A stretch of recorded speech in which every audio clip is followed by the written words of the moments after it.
Hello guys, tara samahan nyo yung anak ko na magluto siya ng kanyang kakain mamayang merienda.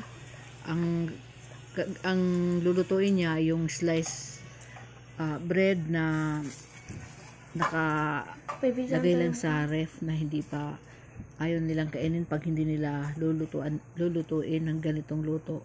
Kasi no isang araw pa yun, ilulutuin daw nila ng masarap.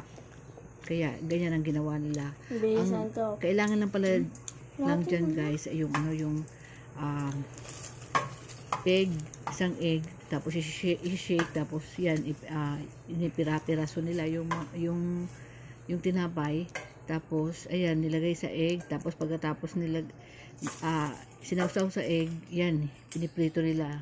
Ganyan lang guys ang ginawa nila. Sarap siya guys. Natikman ko ang sarap niya. Itong mga anak ko, sila lang gumawa yan. Sila lang nakaisip ng ganong luto. Kaya, ayan guys, tingnan nyo. Ano yan? Masarap siya, crunchy siya. Ay, tinap pa. Ngayon ako nakatikim ng ganito. Wow! Good job mga anak. Ang galing yung magluto.